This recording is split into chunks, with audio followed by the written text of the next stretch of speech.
മുൻഗാമികളുടെ ചരിത്രത്തിൽ നിന്ന് പാഠം ഉൾക്കൊണ്ട് ജീവിക്കുക എന്നുള്ളതാണ് വിശ്വാസികളെ സംബന്ധിച്ചിടത്തോളം നമ്മുടെ കടമ. പെരുന്നാൾ ആഘോഷിക്കുന്നത് സമൃദ്ധമായ ഭക്ഷണം കഴിക്കുന്നതിനും പുതിയ വസ്ത്രങ്ങൾ ധരിക്കുന്നതിന് വേണ്ടിയിട്ടും മാത്രമല്ല. മുൻഗാമികളായ ഇബ്രാഹിം നബിയും ഇസ്മായിൽ നബിയും ഹാജറ ബീവിയും അടക്കമുള്ള സച്ചരിതരായ മുൻഗാമികൾ നമുക്ക് നൽകിയിട്ടുള്ള പാഠങ്ങളെ ജീവിതത്തിൽ ഉൾക്കൊള്ളുക എന്നതുകൂടിയാണ് പെരുന്നാളിൻ്റെ പ്രധാനപ്പെട്ട ലക്ഷ്യം എന്ന് പറയുന്നത്. അതല്ലാതെ കേവലം ഒരു ആഘോഷമായിട്ടല്ല ഇസ്ലാം പെരുന്നാളുകളെ സമീപിക്കുന്നത്, പെരുന്നാളുകളെ കാണുന്നത്. മഹാനായ ഇബ്രാഹിം നബി അലൈഹിസ്സലാത്തു വസ്സലാമിനോട് ചോദിക്കുന്നുണ്ട്, ഖീല ഇബ്രാഹിം അലൈഹിസ്സലാം ബിമത്തഖദകല്ലാഹു ഖലീല, അല്ലാഹു സുബ്ഹാനഹു വ തആല നിങ്ങൾക്ക് ഖലീലുല്ലാഹ് എന്ന പേര് നൽകിയിട്ടുണ്ടല്ലോ, എന്തുകൊണ്ടാണ് നിങ്ങൾക്ക് ഖലീൽ എന്ന പേര് നൽകിയത്?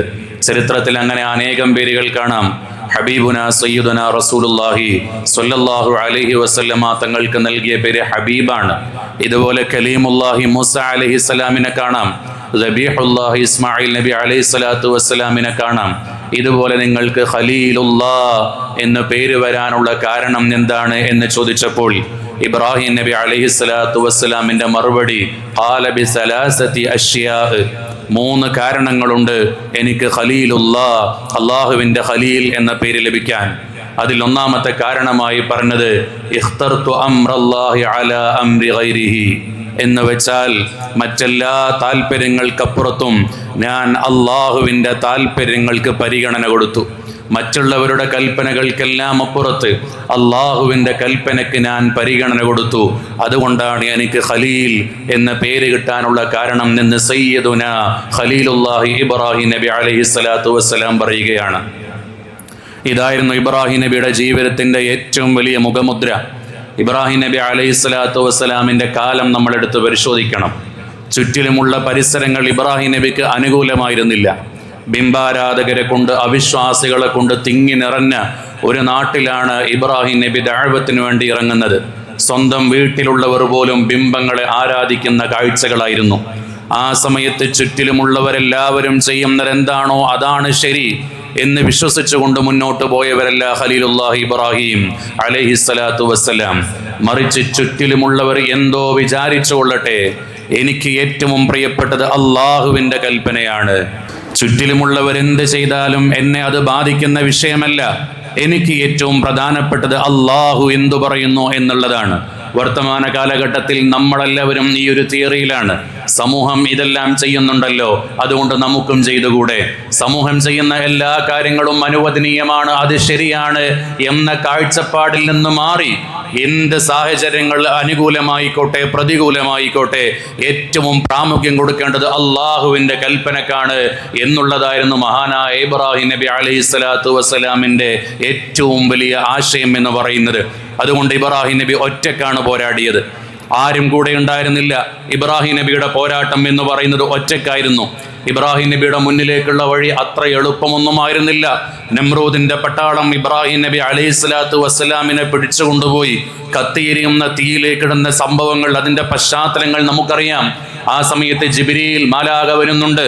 ആ സമയത്ത് കൂടെയുള്ള ആളുകൾ പറയുന്നുണ്ട്, നിമിഷ നേരത്തേക്കെങ്കിലും നിങ്ങളുടെ ആശയത്തിൽ നിന്ന് നിങ്ങൾ മാറിയാൽ ഈ തീയിൽ നിന്ന് നിങ്ങൾ രക്ഷപ്പെടും, പിന്നീട് നിങ്ങൾക്ക് വ്യത്യസ്തങ്ങളായ വഴികൾ സ്വീകരിക്കാം. ആ സമയത്ത് മഹാനായ ഇബ്രാഹിം നബി അലൈഹിസ്സലാത്തു വസ്സലാം പതറിയില്ല, ഇടറിയില്ല. കത്തിയാളുന്ന തീയിലേക്ക് ഇബ്രാഹിം നബി അലൈഹിസ്സലാത്തു വസ്സലാമിനെ എറിയുന്ന സമയത്ത് ആ തീയിന്റെ തീക്കനലുകളും തീയിന്റെ ചൂടുകളെല്ലാം തന്റെ മുന്നിൽ തണുപ്പായി മാറിയത് ഹൃദയാന്തരങ്ങളിൽ നിന്ന് ഉത്ഭവിച്ച ഒരേ ഒരു വചനം കൊണ്ടായിരുന്നു, ഹസ്ബുനല്ലാഹ്, എനിക്കെന്റെ അല്ലാഹു മതി. നമ്രൂദിന്റെ പട്ടാളം നിന്നെ തീ കുണ്ടാരത്തിലേക്ക് ഇട്ടാലും ഈ തീയിനെ തണുപ്പാക്കാൻ മതിയായവനാണ് എന്റെ റബ്ബ്, അല്ലാഹു അക്ബർ. അതുകൊണ്ട് എന്റെ ഏറ്റവും വലിയ മുദ്രാവാക്യം എന്ന് പറയുന്നത് ഹസ്ബി അല്ലാഹ്, അല്ലാഹുവിലുള്ള തവക്കുലായിരുന്നു.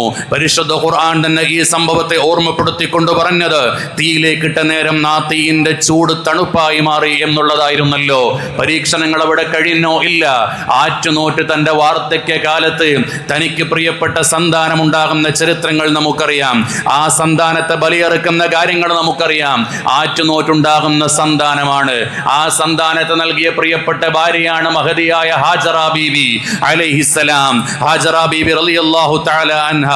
ആ ഹാജറ ബീവിയെ മരുഭൂമിയിലേക്ക് വയർ മുഴുവനും നിറഞ്ഞിരിക്കുന്ന ഗർഭിണിയായ പൂർണ്ണ ഗർഭിണിയായ ഹാജറ ബീവിയെ മരുഭൂമിയിലേക്ക് ഇട്ടേച്ച് വരുന്ന നേരത്ത് ഒരു പിതാവിന്റെ ഹൃദയങ്ങൾ വിതുമ്പുന്നുണ്ടായിരുന്നു, കണ്ണുകൾ നിറയുന്നുണ്ടായിരുന്നു. അള്ളാഹുവിന്റെ കൽപ്പനയുണ്ട്, ഓ ഇബ്രാഹിം തിരിഞ്ഞു നോക്കാതെ നടന്നു വരിക. ആ സമയത്ത് ഇബ്രാഹിം നബി അലൈഹിസ്സലാത്തു വസ്സലാം ഹൃദയാന്തരങ്ങളിൽ മൊഴിഞ്ഞു, ഹസ്ബുനല്ലാഹ്, ഞാൻ എൻ്റെ ഭാര്യയെയും നിന്റെ കുഞ്ഞിനെയും ഇവിടെ ഉപേക്ഷിക്കുന്നുണ്ടെങ്കിലും അതെല്ലാം ഏറ്റെടുത്തുകൊണ്ട് മുന്നോട്ട് പോവാൻ കഴിവുള്ളവനാണ് എൻ്റെ രാജാതിരാജനായ റബ്ബ് സുബ്ഹാനഹു വ തആല. കഴിഞ്ഞോ? ഇല്ല. അങ്ങനെ പ്രിയപ്പെട്ട കുഞ്ഞ് ജനിക്കുന്നു. ആ കുഞ്ഞിനെ താലോലിച്ചുകൊണ്ട് ഓമനിച്ചുകൊണ്ട് നടക്കുന്ന സമയം ഫലമ്മാ ബലഗ മഅഹു സഅയ, ആ പിഞ്ചു കുഞ്ഞ് കൈപിടിച്ചുകൊണ്ട് നടക്കാനുള്ള പ്രായമായും എത്തിയ സമയം എൻ്റെ മുന്നിലേക്കുള്ള പ്രതീക്ഷയാണ് ഈ കുഞ്ഞ്. എനിക്ക് ശേഷം ഇസ്ലാമിന്റെ വളർച്ച ഏറ്റെടുക്കുന്ന കുഞ്ഞാണ് ഇസ്മായിൽ.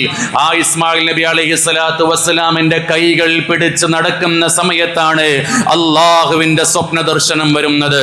ആ സമയത്ത് പ്രിയപ്പെട്ട മോനെ വിളിച്ചുകൊണ്ട് പറയുന്നു, ഖാല യാ ബുനയ്യ, ഓ പൊന്നു മോനെ, ഇന്നി അറാ ഫിൽ മനാമി അന്നി അദ്ബഹുക, ഞാൻ സ്വപ്നത്തിൽ പ്രിയപ്പെട്ട മോനെ നിങ്ങളെ ബലിയറുക്കണം എന്ന് അള്ളാഹു എന്നോട് കൽപ്പിച്ചിട്ടുണ്ട്. ഫൻളുർ മാദാ തറാ, ഈ പ്രിയപ്പെട്ട ഉപ്പ എന്താണ് ചെയ്യേണ്ടത്?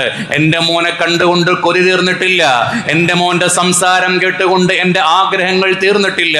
എനിക്ക് മുന്നിലേക്ക് നോക്കുമ്പോൾ വലിയ വെളിച്ചമാണ് എൻ്റെ പ്രിയപ്പെട്ട ഇസ്മായിൽ.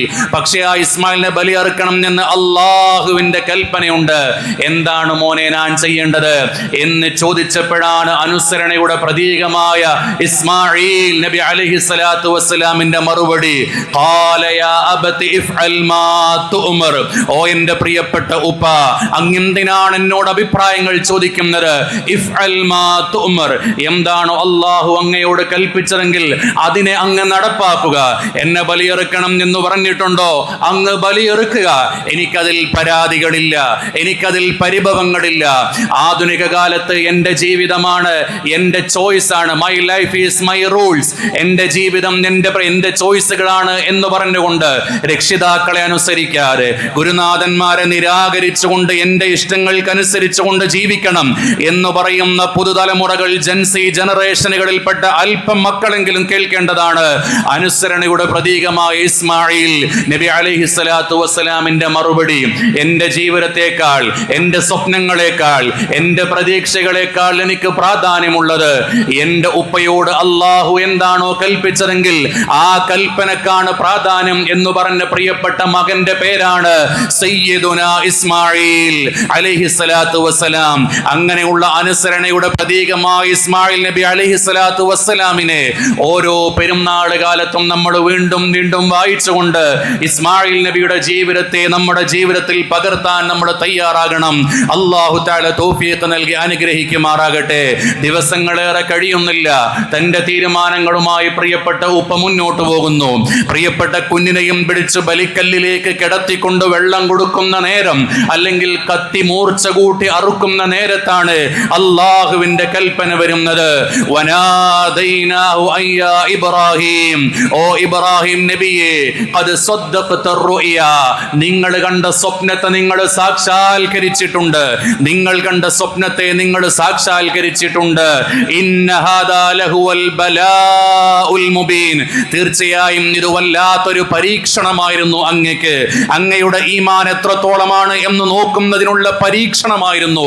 ആ പരീക്ഷണത്തിൽ അങ്ങ് വിജയിച്ചിട്ടുണ്ട്. അതുകൊണ്ട് തന്നെ അങ്ങയുടെ മകനെ അങ്ങ് ബലിയറുക്കേണ്ടതില്ല എന്ന് പറഞ്ഞുകൊണ്ട് അല്ലാഹു സുബ്ഹാനഹു വ തആല ഇബ്രാഹിം നബി അലൈഹിസ്സലാത്തു വസ്സലാമിനെ സന്തോഷിപ്പിക്കുന്നു. അള്ളാഹുവിന് വഴിപ്പെട്ട സമയത്ത് തിരിച്ച് അള്ളാഹു നൽകിയ സന്തോഷമാണ്. നോക്കൂ നിങ്ങൾ, അള്ളാഹു സുബ്ഹാനഹു വ തആല അതിരുകളില്ലാതെ എങ്ങനെയാണ് ഇബ്രാഹിം നബിയെയും ഇസ്മായിൽ നബിയെയും സന്തോഷിപ്പിച്ചത്. എല്ലാ ദിവസവും നിസ്കാരത്തിന്റെ സമയത്ത് അത്തഹിയാത്തിൽ നമ്മൾ പറയുന്നു, കമാ ബാറകത അലാ സയ്യിദിനാ ഇബ്രാഹിം, ഇബ്രാഹിം നബിക്ക് ബറക്കത്ത് ചെയ്തതുപോലെ ബറക്കത്ത് ചെയ്യണേ എന്നുള്ളതാണ്. നോക്ക് നിങ്ങൾ, നൂറ്റാണ്ടുകൾ പിന്നിടുന്നു, സഹസ്രാബ്ദങ്ങൾ പിന്നിടുന്നു. ഇന്നും എല്ലാ വിശ്വാസികളും ബലിപെരുന്നാളിന് ഇബ്രാഹിം നബിയെ സ്മരിക്കുന്നു. എല്ലാ കാലത്തും ഇബ്രാഹിം നബിക്കും ഇസ്മായിൽ നബിക്കും പരിഗണന ലഭിക്കുന്നു. പരിശുദ്ധമായ ഹറമിലേക്ക് വിമാനം കയറി പോകുന്ന സമയത്ത് നമ്മുടെ ഹൃദയത്തിലുള്ളത് മഖാമു ഇബ്രാഹിമാണ്. ഇസ്മായിൽ നബിയുടെ പാദങ്ങളെ കൊണ്ട് അനുഗ്രഹീതമായ മാഉ സംസമിന്റെ ഉറവ വറ്റാത്ത വെള്ളത്തിന്റെ വിശിഷ്ടമായ ഗുണങ്ങളാണ്. ഇങ്ങനെ ലോകത്ത് സഹസ്രാബ്ദങ്ങൾ പിന്നിട്ടിട്ടും ഇനിയും കാലങ്ങൾ പിന്നിടുമ്പോഴും ഇലാ യൗമിൽ ഖിയാമ ഇബ്രാഹിം നബിയെ സ്മരിക്കുന്നു, ഇസ്മായിൽ നബി അലൈഹിസ്സലാത്തു വസ്സലാമിനെ സ്മരിച്ചു കൊണ്ടിരിക്കുന്നു. ലക്ഷക്കണക്കിന് വിശ്വാസികളല്ലേ ഈ വർഷവും ആ സ്മരണ പുതുക്കിക്കൊണ്ടിരുന്നത്.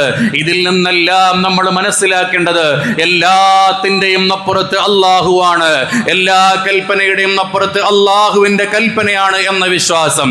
രണ്ടാമതായി തവക്കുൽ എന്ന് പറയുന്ന മനോഹരമായ ലോകത്ത് നമ്മൾ ജീവിക്കാൻ പഠിക്കുക. ഇതാണ് ഖലീലുല്ലാഹ് എന്ന് പേര് വരാനുള്ള രണ്ടാമത്തെ കാരണം. ഇബ്രാഹിം നബി അലൈഹിസ്സലാത്തു വസ്സലാമിന്റെ ജീവിതം തവക്കുൽ കൊണ്ട് സമ്പന്നമായിരുന്നു. അതുകൊണ്ട് നമ്മുടെ ജീവിതം തവക്കുൽ കൊണ്ട് സമ്പന്നമാകണം. പ്രതിസന്ധികളുടെ സമയത്ത് സാക്രിഫൈസ് ചെയ്യുന്നു. പുതിയ കാലഘട്ടത്തിൽ ആത്മഹത്യയുടെ നിരക്ക് കൂടിക്കൂടി വരുമ്പോഴാണ് പരിശുദ്ധ ഇസ്ലാം എങ്ങനെയാണ് ഈമാനിനെ അരക്കിട്ടുറപ്പിക്കുന്നത് എന്നതിന്റെ ചിത്രങ്ങൾ നമ്മുടെ മുന്നിലേക്ക് തെളിയുന്നത്. എക്സാമുകളിൽ ഫെയിലിയർ ആവുമ്പോഴേക്ക്, ബിസിനസ് ഒന്ന് ഫ്ലോപ്പ് ആകുന്ന സമയത്ത് ആത്മഹത്യയെ കുറിച്ച് ചിന്തിക്കുന്ന പുതിയ കാലമാണ് ഈ ചരിത്രത്തെ വീണ്ടും വീണ്ടും വായിക്കേണ്ടത്. പരീക്ഷണങ്ങളുടെ മുന്നിൽ തവക്കുലോടുകൂടി സമീപിക്കുക. നമ്മുടെ ജീവിതത്തിൽ ഇന്ന് കയറ്റങ്ങൾ ഉണ്ടെങ്കിൽ തീർച്ചയായിട്ടും ഇന്ന മഅൽ ഉസ്രി യുസ്റാ, അതിന്റെ അപ്പുറത്ത് വിശാലമായ ഒരു സമാധാനത്തിന്റെ ലോകം തീർച്ചയായും നമ്മുടെ നാഥൻ നമ്മുടെ മുന്നിൽ പടുത്തുയർത്തി തരും എന്ന വിശ്വാസത്തിലാണ് എൻ്റെ പ്രിയപ്പെട്ട വിശ്വാസികളെ ജീവിക്കേണ്ടത്. ഏതെങ്കിലും ഒരു സമയങ്ങളിൽ ചിന്തിച്ചുകൊണ്ട് ആത്മഹത്യയുടെ പാത്രങ്ങളാവാൻ പാടില്ല നമ്മൾ. നമുക്ക് ജീവൻ നൽകിയത് അള്ളാഹുവാണ്. ആ അള്ളാഹുവാണ് നിയന്ത്രിക്കുന്നവൻ. അവന് വിധേയപ്പെട്ടുകൊണ്ട് ജീവിക്കുക. അങ്ങനെ ജീവിച്ചാൽ തവക്കുലിന്റെ ലോകത്ത് രാജഗളികളായി പാറിപ്പറക്കാൻ സാധുക്കളായ നമുക്കെല്ലാവർക്കും സാധിക്കും. അള്ളാഹു തൗഫീഖ് ചെയ്യുമാറാകട്ടെ. വരൂ, നമുക്ക് ഹാജറ ബീവിയിലേക്ക് കടക്കാം. ഹാജറ ബീവിയുടെ ചരിത്രങ്ങൾ നമ്മൾ മനോഹരമായി വായിക്കേണ്ട ചരിത്രങ്ങളല്ലേ. തവക്കുൽ എന്ന് പറയുന്ന ലോകത്ത് ഇതിനേക്കാൾ മനോഹരമായി വിശേഷിപ്പിച്ച മറ്റൊരു മഹതി ചരിത്രത്തിലുണ്ടോ? ഇല്ല, എനിക്കറിയുന്നില്ല. മരുഭൂമിയിൽ ഉപേക്ഷിച്ചുകൊണ്ട് പ്രിയപ്പെട്ട ഇബ്രാഹിം നബി അലൈഹിസ്സലാത്തു വസ്സലാം തിരിച്ച് നടന്നു വരുന്ന സമയത്ത്, ഇബ്രാഹിം നബി അലൈഹിസ്സലാത്തു വസ്സലാം ഇങ്ങനെ പോകുന്ന സമയത്ത് പിന്നാലെ ഓടുന്നുണ്ട് മഹദിയായ ഹാജറ ബീവി. എന്താണ് നിങ്ങൾ ഇങ്ങനെ തീരുമാനിക്കുന്നത്? എന്തുകൊണ്ടാണ് നിങ്ങൾ ഇങ്ങനെ തീരുമാനിക്കുന്നത് എന്ന് ചോദിച്ച നേരത്ത് ഇബ്രാഹിം നബി അലൈഹിസ്സലാത്തു വസ്സലാം മറുപടി നൽകുന്നില്ല. അവസാനം ഒരേ ഒരു ചോദ്യം തന്റെ പ്രിയതമനോട് ചോദിക്കുകയാണ്. ഈ കൽപ്പന അള്ളാഹുവിൽ നിന്നുള്ളതാണോ? നിങ്ങൾ എന്നെ ഉപേക്ഷിച്ചു പോകുന്നത് അള്ളാഹുവിൽ നിന്നുള്ള കൽപ്പന കൊണ്ടാണോ എന്ന് ചോദിച്ചപ്പോൾ അതേ എന്ന മറുപടിയുടെ മുന്നിൽ മറു ചോദ്യമില്ലാതെ ഹാജറ ബീവി ഹസ്ബുനല്ലാഹ്, അങ്ങനെ അള്ളാഹുവിന്റെ കൽപ്പനയാണെങ്കിൽ എന്നെ സംരക്ഷിക്കാൻ എന്റെ റബ്ബിനറിയാം, എന്നെയും എന്റെ മകനെയും സംരക്ഷിക്കാൻ എന്റെ റബ്ബിനറിയാം എന്ന തവക്കുലിന്റെ കൊടിയെ കയ്യിൽ ഏന്തുകയാണ് മഹദിയായ ഹാജറ ബീവി റളിയല്ലാഹു തആല അൻഹ. എന്നിട്ട് പ്രിയപ്പെട്ട കുഞ്ഞിനെ പ്രസവിച്ചുകൊണ്ട് സഫാ കുന്നിന്റെയും മർവാ കുന്നിന്റെയും ഇടയിലൂടെ ഓടുന്ന നടക്കുന്ന ഹാജറ ബീവിയുടെ ചിത്രം നമ്മുടെ മനസ്സിലേക്ക് തെളിയേണ്ട ചിത്രമാണ്. ഒന്നാമത്തെ പ്രാവശ്യം സഫയിൽ നിന്ന് മറുവയിലേക്ക് ഓടി, വെള്ളം കിട്ടിയില്ല. തിരിച്ച് മറുവയിൽ നിന്ന് വീണ്ടും സഫയിലേക്ക് ഓടി, വെള്ളം കിട്ടിയില്ല. വീണ്ടും അങ്ങോട്ട് ഓടുന്നു. 1, 2, 3 പ്രാവശ്യം ഓടുമ്പോഴേക്ക് അവിടുത്തെ ഓട്ടം നിർത്തുന്നില്ല. 7 പ്രാവശ്യമാണ് അവിടുന്ന് വീണ്ടും വീണ്ടും പരിശ്രമിച്ചുകൊണ്ടേയിരുന്നത്. എന്തേ കാര്യം? തീർച്ചയായും എന്റെ റബ്ബ് എന്നെ കൈവിടില്ല എന്ന അചഞ്ചലമായ വിശ്വാസമായിരുന്നു. അങ്ങനെയാണ് ഇസ്മായിൽ നബി അലൈഹിസ്സലാത്തു വസ്സലാമിന്റെ കാലിൽ നിന്ന് മാഉ സംസം ഉറവിടുന്നത്. നോക്കൂ നിങ്ങൾ, ആ മാഉ സംസത്തിന്റെ പരിശുദ്ധി എത്രയാണ്. കാലങ്ങൾ എത്രയോ കഴിയുന്നു, കാലങ്ങൾ എത്രയോ സഞ്ചരിക്കുന്നു. ഇന്നും ചരിത്രത്തിൽ രാജകളികളായി ഇബ്രാഹിം നബിയും ഇസ്മായിൽ നബിയും ഹാജറ ബീവി റളിയല്ലാഹു തആല അൻഹയും നിറഞ്ഞു നിൽക്കുന്നുണ്ടെങ്കിൽ അതിന്റെ മുന്നിൽ ഒരേ ഒരു മറുപടിയേ ഉള്ളൂ. തവക്കുൽ എന്ന് പറയുന്ന അതിമനോഹരമായ ലോകം. അതുകൊണ്ട് എൻ്റെ പ്രിയപ്പെട്ട വിശ്വാസികളെ, തവക്കുൽ എന്ന് പറയുന്ന ലോകത്ത് അതിമനോഹരമായി ജീവിക്കാനാണ് നമ്മൾ ശ്രമിക്കേണ്ടത്. ആ തവക്കുൽ എത്രത്തോളം നമ്മുടെ മുന്നിലുണ്ടോ നമ്മൾ പതറൂല. കണ്ണീരണിഞ്ഞുകൊണ്ട് അള്ളാഹുവിന്റെ മുന്നിലേക്ക് ഉയർത്തുന്ന കരങ്ങൾ ഒരിക്കൽ പോലും അള്ളാഹു സുബ്ഹാനഹു വ തആല തട്ടുകയില്ല. അതിന്റെ ഏറ്റവും വലിയ അടയാളമായിരുന്നല്ലോ മഹദിയായ ഹാജറ ബീവിക്ക് ഇസ്മായിൽ നബിയിലൂടെ നൽകിയ സന്തോഷം. നോക്ക് നിങ്ങൾ, ഞാനിപ്പോ സംസാരിക്കുമ്പോൾ 7:50 ഇന്ന് രാവിലെ 7:30 കണ്ണീരണിഞ്ഞ ഒരു ഉമ്മയുടെ പ്രാർത്ഥനക്ക് ഉത്തരം കിട്ടിയ വാർത്ത കണ്ടവരാണ് നമ്മൾ. നമ്മുടെ സുന്ദരമായ കേരളത്തിൽ ജീവിക്കുന്ന അബ്ദുറഹീം എന്ന് പറയുന്ന പ്രിയപ്പെട്ട സഹോദരൻ കഴിഞ്ഞ 20 വർഷങ്ങളായി ജയിലിൽ കിടന്നു. ആ ഉമ്മ എത്ര ചിന്തിച്ചാലും കാണാൻ കഴിയാത്ത സംഖ്യ 34 കോടി രൂപ എങ്ങനെ ഉണ്ടാക്കുമെന്ന് ആ ഉമ്മക്കറിയൂല. മരിക്കുന്നതിന് മുമ്പ് തന്റെ പ്രിയപ്പെട്ട മകനെ ഒന്ന് കാണാൻ കഴിയുമോ, തന്റെ പ്രിയപ്പെട്ട മകനെ ഒന്ന് ചേർത്ത് പിടിക്കാൻ കഴിയുമോ എന്ന് ആലോചിച്ചുകൊണ്ട് കരഞ്ഞ് തീർത്ത വർഷങ്ങളാണ് ആ ഉമ്മയുടെ മുന്നിലുള്ളത്. പക്ഷെ ആ ഉമ്മക്കറിയാം അവസാനം ഒരു തിരുവെളിച്ചമായി അല്ലാഹു സുബ്ഹാനഹു വ തആലയുടെ കാരുണ്യം വരുമെന്ന്. അങ്ങനെ മലയാളികൾ ഒരുമിച്ച് നിന്നു, 34 കോടി രൂപ സ്വരൂപിച്ചു. ഇന്ന് 7:30 പ്രിയപ്പെട്ട റഹീം ജയിൽ മോചിതനായി കോഴിക്കോട് കരിപ്പൂർ എയർപോർട്ടിൽ കാലുകുത്തിയെങ്കിൽ അൽഹംദുലില്ലാഹ്, തവക്കുൽ എന്ന് പറയുന്ന മനോഹരമായ ലോകം നമ്മുടെ മുന്നിലുണ്ടെങ്കിൽ ഏത് പ്രതിസന്ധി ഘട്ടങ്ങളിലും അല്ലാഹു സുബ്ഹാനഹു വ തആല കൈവിടില്ല എന്ന ചിന്ത നമ്മെ ജീവിപ്പിക്കാൻ പ്രേരിപ്പിക്കും.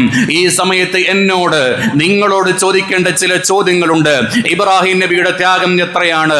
നമ്മുടെ ത്യാഗം എത്രയാണ്? ഇസ്മായിൽ നബിയുടെ ത്യാഗം എത്രയാണ്? നമ്മുടെ ത്യാഗം എത്രയാണ്? ഹാജറ ബീവിയുടെ ത്യാഗം എത്രയാണ്? നമ്മുടെ ത്യാഗം എത്രയാണ് എന്ന ചോദ്യം നമ്മുടെ മുന്നിലേക്ക് വരേണ്ടതുണ്ട്. അല്ലാഹു സുബ്ഹാനഹു വ തആല ഇബ്രാഹിം നബി അലൈഹിസ്സലാത്തു വസ്സലാം അല്ലാഹുവിന് വേണ്ടി എന്തെല്ലാം ഉപേക്ഷിച്ചു, എന്തെല്ലാം കർമ്മങ്ങൾ ചെയ്തു. നമ്മൾ എന്തിനു ഉപേക്ഷിച്ചു? നമ്മൾ എന്ത് ചെയ്തു? ഇന്ന് ഏറ്റവും പുണ്യമായ ദിക്ർ അല്ലാഹു അക്ബർ എന്നുള്ള ദിക്റാണല്ലോ. എന്താണ് അല്ലാഹു അക്ബർ എന്ന് പറഞ്ഞാൽ? അല്ലാഹുവാണ് വലിയവൻ. എൻ്റെ ഇച്ഛകളല്ല വലുത്, എൻ്റെ ഇഷ്ടങ്ങളല്ല വലുത്, എൻ്റെ സ്വപ്നങ്ങളല്ല വലുത്.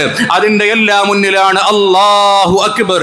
എല്ലാത്തിൻ്റെയും മുന്നിൽ വലിയവൻ അല്ലാഹുവാണ് എന്നുള്ള ചിന്തയാണ് ഓരോ തക്ബീർ കൊണ്ടും നമ്മുടെ മനസ്സിലേക്ക് വരേണ്ടത്. അങ്ങനെയാണെങ്കിൽ നമ്മുടെ ഇഷ്ടങ്ങൾ മാറ്റിവെച്ചുകൊണ്ട് അല്ലാഹുവിന്റെ ഇഷ്ടങ്ങളെ സ്വീകരിക്കാൻ നമുക്ക് കഴിഞ്ഞിട്ടുണ്ടോ? ഞാൻ ഈ സംസാരിക്കുന്ന കാലഘട്ടത്തിലും മുസ്ലിം സമുദായത്തിൽ തന്നെ പലിശ നുണഞ്ഞുകൊണ്ട് ജീവിക്കുന്ന ജനത വളർന്നു വരുന്നില്ലേ? പലിശയിലൂടെ വരുമാനം കണ്ടെത്തുന്നു. ബാങ്കുകളിൽ FD ഇട്ടുകൊണ്ടും മനുഷ്യർക്ക് ചിട്ടിക്ക് പൈസ കൊടുത്തുകൊണ്ടും പലിശക്ക് പൈസ കൊടുത്തുകൊണ്ടും പലിശ തിന്നുകൊണ്ട് നമ്മുടെ വീട് മോടി പിടിപ്പിക്കുമ്പോൾ നമ്മുടെ മക്കളുടെ ഹൃദയത്തിലേക്ക് വയറ്റിലേക്ക് ഹറാമിനെ കുത്തിയിറക്കുന്ന സമയത്ത് നമ്മൾ ചിന്തിക്കേണ്ടതാണ്, നമ്മുടെ ഇഷ്ടങ്ങൾ എവിടെ? അള്ളാഹുവിന്റെ ഇഷ്ടങ്ങൾ എവിടെ? അള്ളാഹുവിന് വേണ്ടി എന്തിനെയാണ് നമ്മൾ ഉപേക്ഷിച്ചത്? പുതിയ കാലത്ത് ലഹരിയുടെ ഉപയോഗം കൂടി വരികയാണ്. ആ ലഹരിയെ എന്തുകൊണ്ട് അള്ളാഹുവിന് വേണ്ടി നമുക്ക് ഉപേക്ഷിക്കാൻ കഴിയുന്നില്ല? നോക്ക് നിങ്ങൾ, മതചിഹ്നങ്ങൾ, മതമൂല്യങ്ങൾ, മതനിയമങ്ങൾ എത്ര നിസ്സാരമായിട്ടാണ് നമ്മൾ അവഗണിക്കുന്നത്. കർമ്മശാസ്ത്ര ഗ്രന്ഥങ്ങൾ എടുത്ത് പരിശോധിച്ചാൽ പുരുഷന്മാരെ സംബന്ധിച്ചിടത്തോളം പുരുഷന്മാർക്ക് അനുവദനീയമായ ആഭരണം എന്ന് പറയുന്നത് വെള്ളിയുടെ ഒരു മോതിരമാണ്. ആ വെള്ളിയുടെ മോതിരം തന്നെ പുരുഷൻ ധരിക്കേണ്ടത് വലത് കൈയിന്റെ ചെറുവിരലിലോ ഇടത് കൈയിന്റെ ചെറുവിരലിലോ ആണ് ധരിക്കേണ്ടത് എന്ന് കർമ്മശാസ്ത്ര ഗ്രന്ഥങ്ങൾ കൃത്യമായി രേഖപ്പെടുത്തി. ഒന്നിൽ കൂടുതൽ മോതിരം ധരിക്കുന്നത് കറാഹത്താണ് എന്ന അഭിപ്രായത്തിൽ തർക്കങ്ങളില്ല. 2 മോതിരം ധരിച്ചോട്ടെ, അത് 2 കൈകളിലോ എത്ര വിരലുകളിലായിക്കോട്ടെ, ഒരു മോതിരത്തെക്കാൾ കൂടുതൽ ധരിക്കൽ കറാഹത്താണ് എന്ന് പറയുന്നു. എന്നു മാത്രമല്ല, പുരുഷന് വെള്ളിയിൽ അനുവദനീയമായ ഒരേ ഒരു ആഭരണം എന്ന് പറയുന്നത് മോതിരം മാത്രമാണ്. കയ്യിൽ വെക്കുന്ന ബ്രേസ്ലെറ്റ് അനുവദനീയമല്ല, കഴുത്തിൽ വെക്കുന്ന ചെയിനുകൾ അനുവദനീയമല്ല. ഓ എന്റെ പ്രിയപ്പെട്ട ആധുനിക കാലത്ത് ജീവിക്കുന്ന പ്രിയപ്പെട്ട മനുഷ്യരെ, തഫക്കറു, നന്നായി ചിന്തിക്കുക. ഒരു കയ്യിൽ ധരിക്കുന്ന ബ്രേസ്ലെറ്റ്, ഒരു കഴുത്തിൽ അണിയുന്ന ചെയിന് പോലും അള്ളാഹുവിന് വേണ്ടി മാറ്റിവെക്കാൻ നമുക്ക് കഴിയുന്നില്ലെങ്കിൽ എങ്ങനെയാണ് പെരുന്നാൾ ആഘോഷത്തോട് നീതി പുലർത്താൻ നമുക്ക് കഴിയുക? അതുകൊണ്ട് സുന്ദരമായ പെരുന്നാൾ ദിവസത്തിൽ നിയ്യത്തുകൾ എടുക്കുക. ഇൻഷാ അല്ലാഹ് ഹറാമായ കാര്യങ്ങളെല്ലാം ഞാൻ ഉപേക്ഷിക്കുക തന്നെ ചെയ്യും. അങ്ങനെ ബ്രേസ്ലെറ്റ് ധരിക്കൽ ഹറാമ് തന്നെയാണ്, അങ്ങനെ കഴുത്തിൽ മാല ധരിക്കൽ ഹറാം ഹറാമ് തന്നെയാണ്. എന്തിനാണ് അങ്ങനെ ബ്രേസ്ലെറ്റും മാലയും ഒക്കെ ധരിച്ചുകൊണ്ട് ഹറാമ് ചെയ്തുകൊണ്ട് ജീവിക്കുന്നത്? ആ ഹറാമ് ശരീരത്തിലേറി മരിക്കുന്ന സമയത്ത് റഹ്മത്തിന്റെ മലക്കുകൾ വരുമോ ഇല്ലല്ലോ എന്ന് നമുക്ക് കൃത്യമായി അറിയുന്നതാണ്. അതുകൊണ്ട് എൻ്റെ പ്രിയപ്പെട്ട സ്നേഹജനങ്ങളോട് സ്നേഹത്തോടു കൂടി പറയുകയാണ്, അത്തരം ചിന്തകളെല്ലാം മാറ്റിക്കൊണ്ട് ജീവിതത്തിൽ നിയന്ത്രണങ്ങൾ കൊണ്ടുവരിക, ജീവിതത്തിൽ വലിയ രൂപത്തിലുള്ള മാറ്റങ്ങൾ കൊണ്ടുവരിക. പുതിയ കാലം നിങ്ങൾ ആലോചിച്ചു നോക്കണം. കഴിഞ്ഞ 3 ആഴ്ചയുടെ ഉള്ളിൽ 10 രൂപയോളമാണ് ഇന്ധനത്തിന് വില കൂടിയത്, വാഹനങ്ങളുടെ ഇന്ധനത്തിന് വില കൂടിയത്, വാതകങ്ങളുടെ വില കൂടി കഴിഞ്ഞു.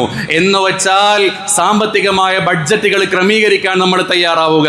നമ്മുടെ സാമ്പത്തിക ഇടപാടുകളെ എല്ലാ രൂപത്തിലും നമ്മൾ മിനിമലൈസ് ചെയ്യുന്ന രീതിയിലേക്ക് എത്തണം. പരിശുദ്ധ ഇസ്ലാം എങ്ങനെയാണ് സമ്പത്ത് ചിലവഴിക്കേണ്ടത് എന്നതിന് 3 കാര്യങ്ങൾ പറയുന്നുണ്ട്. ഒന്ന് ഇംഫാഖ് ആണ്. എന്താണ് ഇംഫാഖ് എന്ന് പറഞ്ഞാൽ? ആവശ്യമുള്ള കാര്യത്തിന് ആവശ്യത്തിനുള്ളത് ചിലവഴിക്കുക. 2 ഇസ്രാഫാണ്. ആവശ്യമുള്ള കാര്യത്തിന് തന്നെ ആവശ്യത്തിലധികം ചിലവഴിക്കുക. 3 തബ്ദീറാണ്. എന്താണ് തബ്ദീർ എന്ന് പറഞ്ഞാൽ? അനാവശ്യ കാര്യത്തിന് വേണ്ടി പണം ചിലവഴിക്കുക. ഇതിൽ ഇസ്രാഫ് നമ്മൾ മാറ്റുക. ആവശ്യത്തിന് തന്നെ ആവശ്യത്തിലധികം പണം ചിലവഴിച്ചുകൂടാ, അനാവശ്യത്തിന് ലേശം പോലും പണം ചിലവഴിച്ചുകൂടാ. ഇങ്ങനെ നമ്മൾ മാറിക്കൊണ്ട് നമ്മുടെ ജീവിതത്തെ ക്രമീകരിക്കണം. അതാണ് വലിയ പെരുന്നാൾ നൽകുന്ന ഏറ്റവും വലിയ സന്തോഷം എന്ന് പറയുന്നത്. എന്നിട്ട് നമ്മുടെ സമ്പത്തിൽ നിന്നൊരു വിഹിതം പാവപ്പെട്ടവർക്ക് മാറ്റിവെക്കുക, അവരുടെ കണ്ണീരൊപ്പാൻ വേണ്ടി മാറ്റിവെക്കുക. നിങ്ങൾ നോക്ക്, ഉദ്ഹിയ്യത്ത് അതിന്റെ ഭാഗമല്ലേ? ഉദ്ഹിയ്യത്ത് അറുക്കുന്ന സമയത്ത് നമ്മൾ ചില ആളുകളെങ്കിലും ചിന്തിക്കുന്നുണ്ടോ എന്ന് എനിക്കറിയുന്നില്ല. ഉദ്ഹിയ്യത്തിന്റെ മാംസത്തിൽ നിന്ന് എനിക്ക് വേണ്ട എന്ന് വെച്ചാൽ, ഞാൻ ഉദ്ഹിയ്യത്ത് അറുക്കുകയാണെങ്കിൽ ആ മാംസം എനിക്ക് വേണ്ട എന്ന് ചിന്തിക്കുന്നെങ്കിൽ അത് ഇസ്ലാമിന്റെ കാഴ്ചപ്പാടല്ല. ഉദ്ഹിയ്യത്ത് അറുത്തു കൊടുക്കുന്നവൻ വലിയവനും ഉദ്ഹിയ്യത്ത് സ്വീകരിക്കുന്നവൻ ചെറിയവനുമാണ് എന്ന കാഴ്ചപ്പാട് ഇസ്ലാമിനില്ല. അതുകൊണ്ടാണ് നിങ്ങൾ ഉദ്ഹിയ്യത്ത് അറുക്കുന്ന മൃഗത്തിൽ നിന്ന് അല്പം നിങ്ങൾ ഭക്ഷിക്കൽ ശക്തിയായ സുന്നത്താണ്, ബാക്കിയുള്ളതാണ് നിങ്ങൾ സ്വതക്ക ചെയ്യേണ്ടത് എന്ന് പറയുമ്പോൾ, നൽകുന്ന നിങ്ങളും അത് ഭക്ഷിക്കണം, സ്വീകരിക്കുന്നവനും അത് ഭക്ഷിക്കണം. അതിൽ ഏറ്റക്കുറച്ചിലുകളില്ല എന്നതാണ് അതിന്റെ പിന്നിലെ താല്പര്യങ്ങൾ. ഇതെല്ലാം മനസ്സിലാക്കിക്കൊണ്ട് മനസ്സിന്റെ ഉള്ളിൽ നിന്ന് അഹന്തത മാറ്റുക.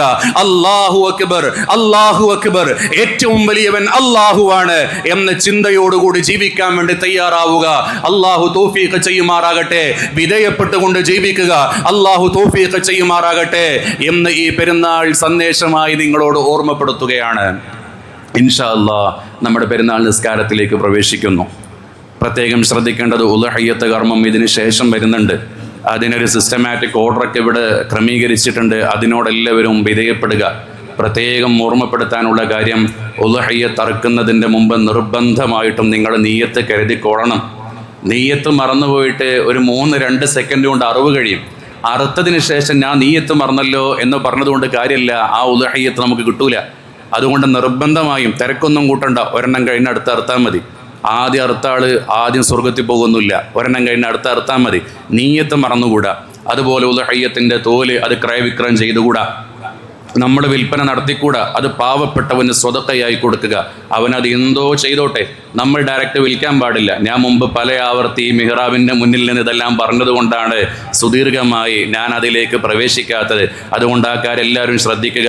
മറ്റൊന്ന് വളരെ പ്രധാനമായിട്ട് ശ്രദ്ധിക്കേണ്ട കാര്യം, ഒരു കാരണവശത്താലും നമ്മുടെ ഉദ്ഹിയ്യത്ത് കർമ്മങ്ങളുടെ ഫോട്ടോസും വീഡിയോസും പ്രചരിപ്പിക്കരുത്. പുതിയ കാലം അതിനൊക്കെ ചെറിയ ബുദ്ധിമുട്ടുകളുടെ കാലമാണെന്ന് നമുക്കറിയാം.